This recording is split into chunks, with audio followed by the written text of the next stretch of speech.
You could have the right outfit, say all the right words, and still destroy your image in seconds, all because of one thing you did in public. Most people never realize the damage until it's already done. But you're not most people. You're here to learn what they never will. There's a difference between being authentic and being emotionally reckless. In the name of vulnerability, many people cross a line they're not even aware of. They start unloading personal struggles in public settings without realizing the impact.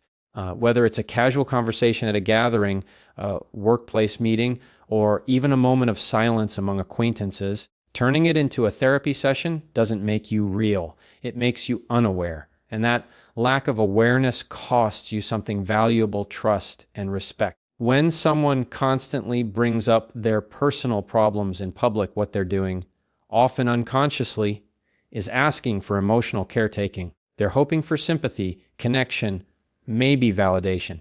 But what actually happens is the opposite. The people around them begin to feel uneasy, burdened, or trapped. The energy shifts. The focus becomes about managing someone else's emotional landscape instead of simply being present. That's not connection. That's emotional imposition. Respect isn't just about how smart, talented, or kind you are. It's about how contained you are. Oh, people respect those who manage themselves, who know what to share, when to share it, and most importantly, with whom. When you drop deep personal issues into light social situations or professional environments, it signals one thing: poor boundaries. And poor boundaries don't create intimacy. They trigger avoidance. It's not that people don't care. It's that people feel unsafe when someone doesn't know how to self-regulate. They begin to associate you with chaos, with unpredictability. They'll still smile, still nod, maybe even say a few kind words, but something inside them will step back.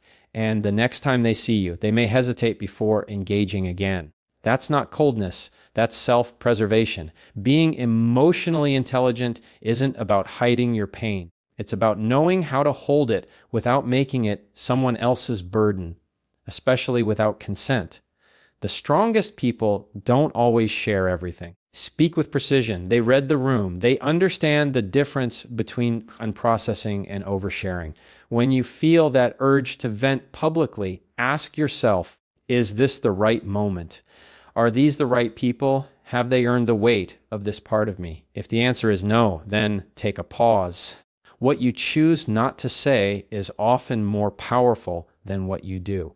Not because you're being fake, but because you're being intentional. Protecting your inner world isn't about secrecy. It's about stewardship. The deeper parts of you deserve a safe container, not a loud platform. And when you learn to manage that, when you stop offering your wounds as small talk, something shifts. People start to listen to you differently. They lean in instead of pulling away, because now your presence feels stable, safe, strong. That's the kind of energy people gravitate toward. Not the one that begs to be rescued, but the one that has clearly done the work of rescuing themselves. That's the difference between being seen as dramatic versus being seen as grounded. And in any public space, that difference makes all the difference. Mocking or mimicking someone in public might seem like humor to the one doing it, but to everyone else in the room, it often reads as insecurity in disguise. People who imitate others' mannerisms, speech patterns, accents, or mistakes aren't displaying confidence. They're attempting to elevate themselves by lowering someone else. It's a cheap tactic that momentarily draws attention, but at the expense of long-term respect. Real confidence doesn't require comparison or ridicule. It's quiet. It's grounded. It makes space for others instead of shrinking them. When someone mocks another person, especially in front of others, what they're really revealing is a need to dominate the moment, to get laughs, to seem clever, or to assert control. But any sense of power gained through that act is false and fleeting. It signals emotional immaturity and a lack of social awareness. People remember how you made them feel, and no one forgets being the punchline of someone else's joke. The person being mocked might not speak up, but inside they're withdrawing. They begin to question your intentions, your empathy, and your emotional intelligence. And so does everyone watching. The audience may laugh along, but But what they're also doing is filing away a silent note. You're not someone who can be trusted with vulnerability. Mimicking others also reveals where your attention is not inward, not focused, not grounded, but outward, scanning for flaws to exploit. It's a survival mechanism dressed as humor. The most secure people in any room don't have the time or interest to point out others' quirks. They're too centered for that, too rooted. They're busy building connection, not commentary. When you mock someone, even lightly, you train the room to wonder who's next.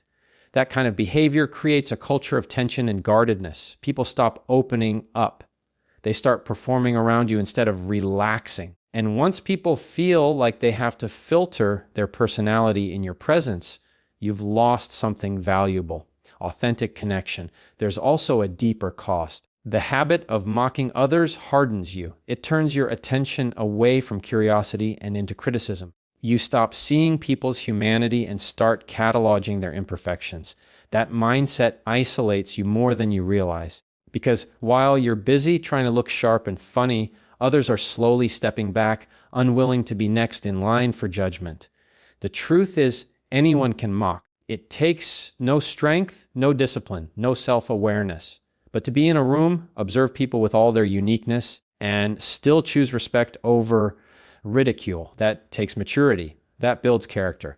That makes you memorable for the right reasons. When you carry yourself with real presence, there's no need to mimic. You become the one others watch, not because you're the loudest, but because you're the safest. And in a world full of critics, being safe is the most powerful position you can hold.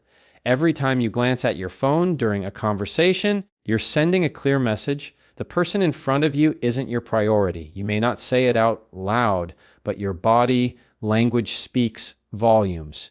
Constantly checking your phone in public spaces doesn't make you look busy or important. It makes you look distracted, disengaged, and disinterested.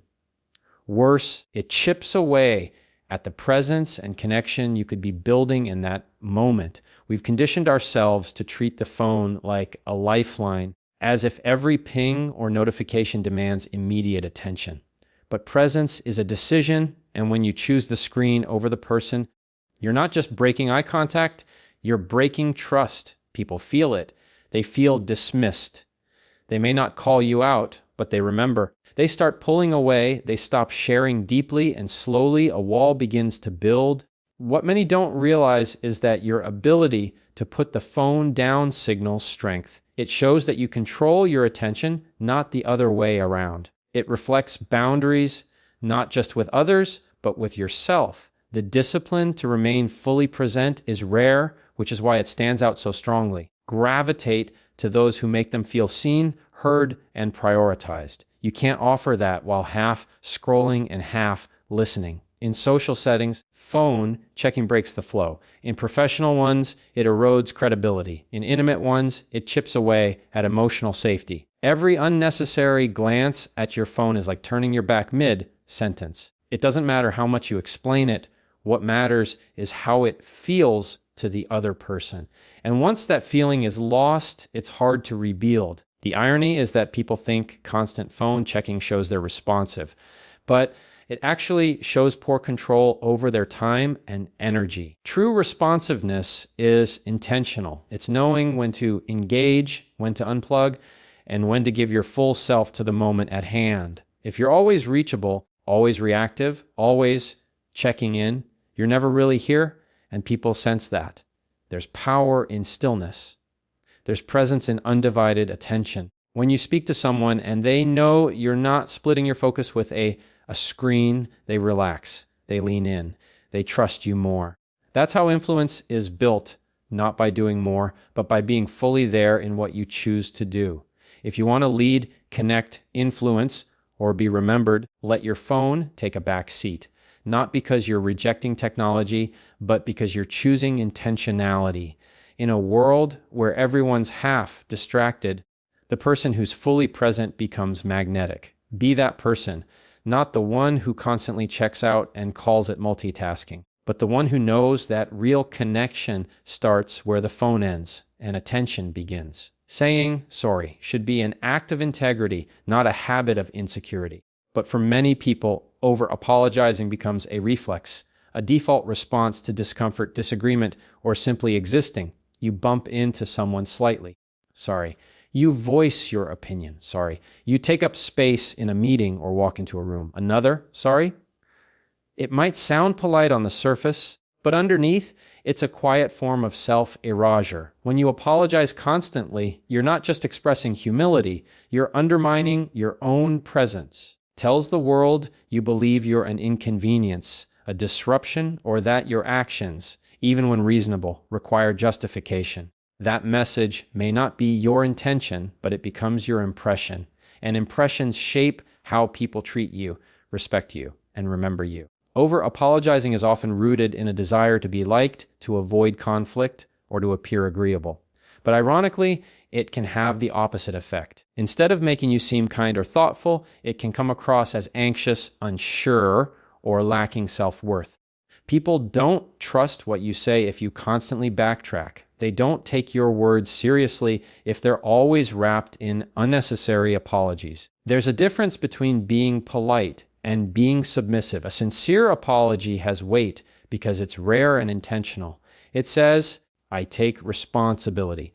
But when you say sorry for things that don't require it, like expressing your needs, disagreeing respectfully, or simply taking up space, you dilute the meaning of every apology that actually matters. It also affects how you feel about yourself. Each unnecessary sorry is a small reinforcement of the belief that you're wrong for showing up as you are. Over time, it chips away at your self-respect. You start editing yourself before you even speak. You walk into rooms quieter, take up less space, ask for less, and expect less. Not because others told you to, but because your own words have conditioned you to believe you're a burden. People with true confidence don't over-apologize, not because they're arrogant, but because they know their worth. They recognize that not every moment requires an apology. Some moments require clarity, some require boundaries, and some simply require silence. Being able to differentiate between the three is emotional intelligence. The next time you feel the urge to say, sorry, pause and ask yourself, did I actually do something wrong? Or am I just uncomfortable being seen? If you're just trying to ease tension or seek approval, consider replacing sorry with gratitude or assertiveness. Instead of sorry I'm late, say thank you for your patience. Instead of sorry for speaking up, try here's what I think. Those small shifts reinforce strength, both in you and in the way others perceive you. There is humility in owning your mistakes, but there's also power in standing firm without apologizing for your existence. You don't need to shrink to be kind. You don't need to say sorry to be accepted. You just need to show up grounded, intentional, and unapologetically present. Confidence isn't loud, and it definitely isn't needy, yet so many people unknowingly sabotage their presence by constantly seeking validation out loud. It sounds like harmless questions. Was that okay? Do you think I did a good job? Did that make sense? But those questions, especially when asked repeatedly and publicly, reveal something deeper than a desire for feedback. They expose an internal lack of certainty.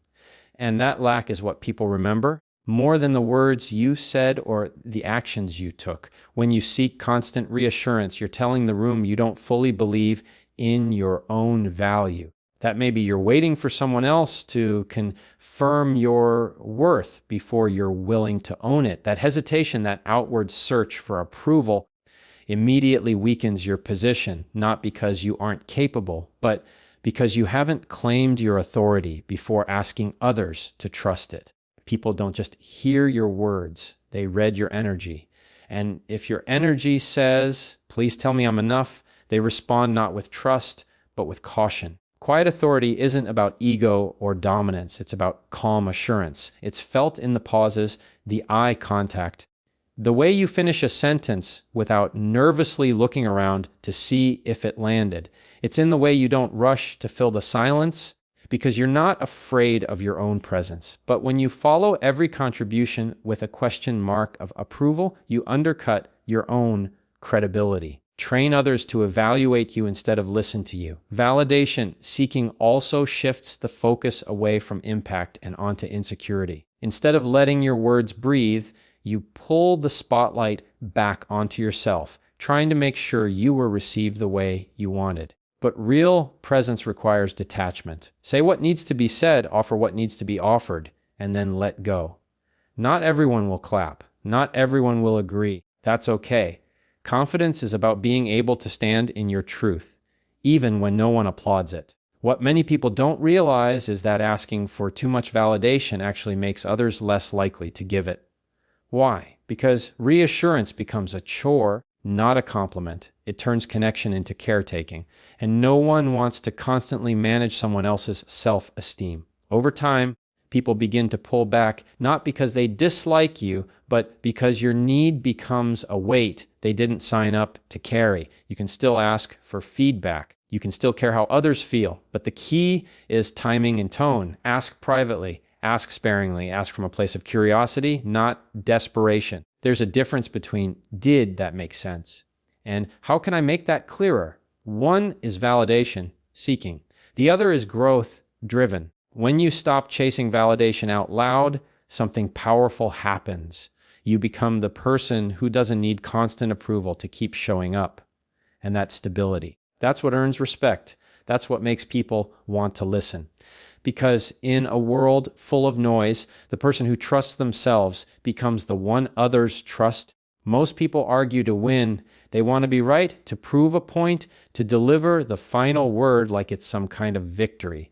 But in the process, they lose something far more valuable than the argument. They lose the chance to be remembered for the right reasons.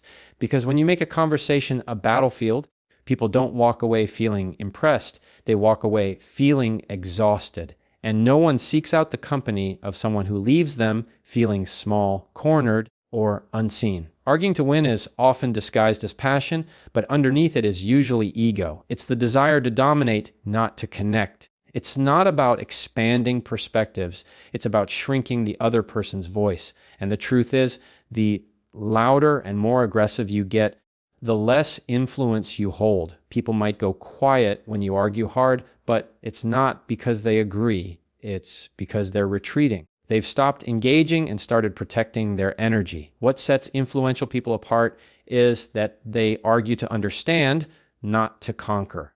They listen more than they speak. They ask questions instead of raising their voice.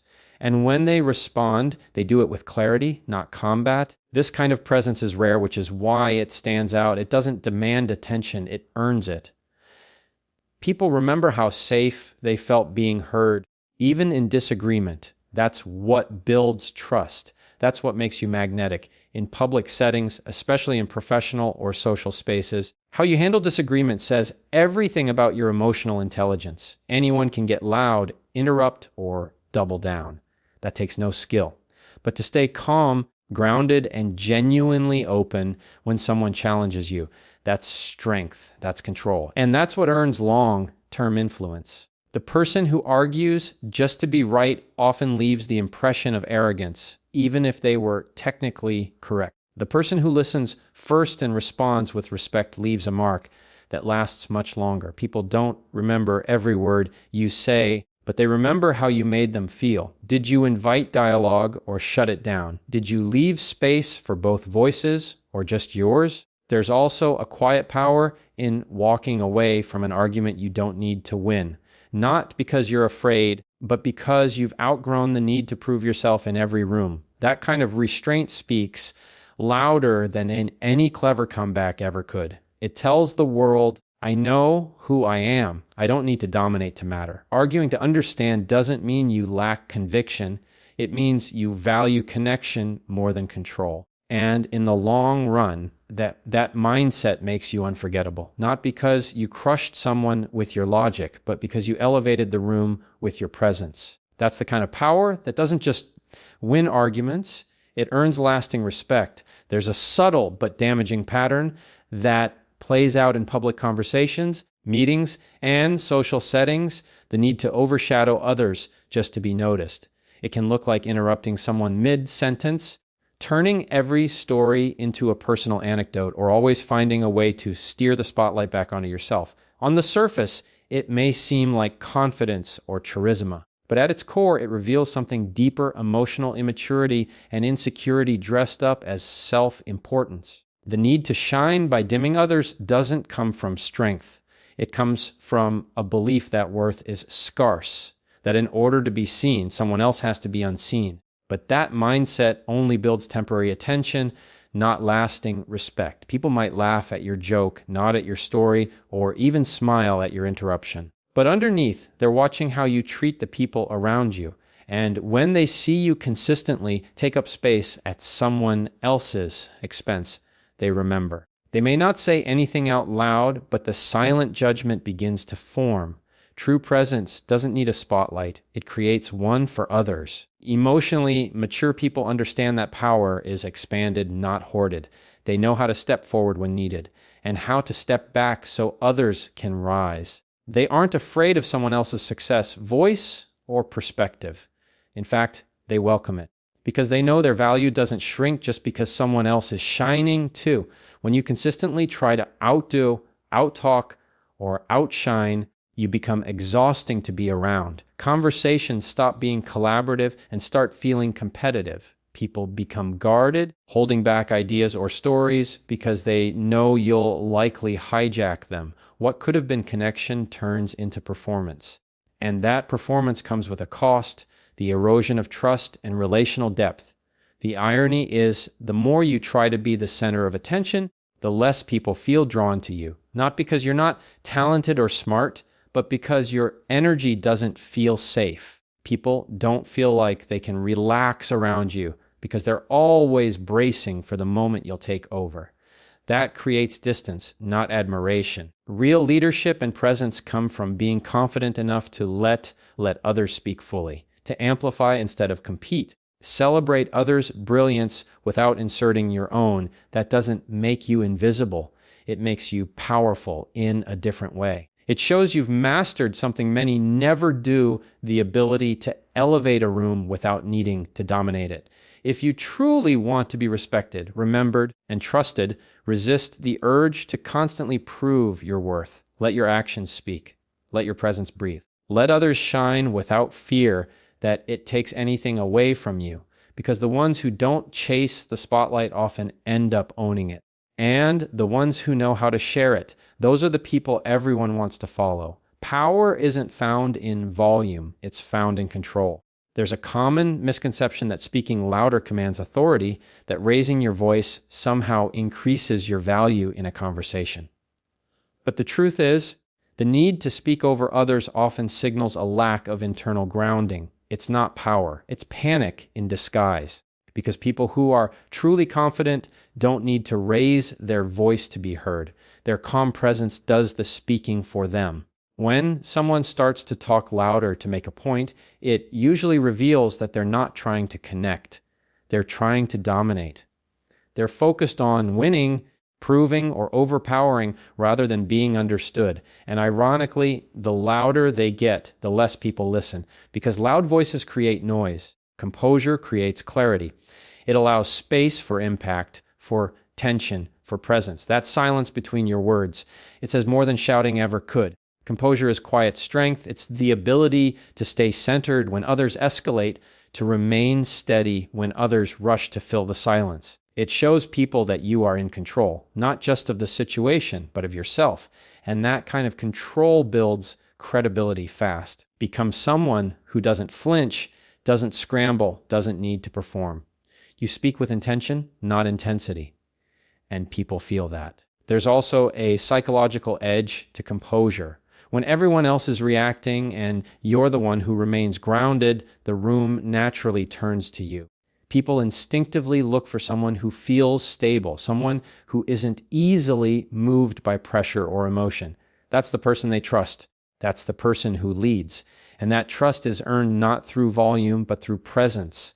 Talking louder can also backfire. It can trigger defensiveness, resistance, or withdrawal in others. You might win the moment, but you lose the connection. People remember how you made them feel, and being bulldozed by someone's voice doesn't inspire loyalty or respect.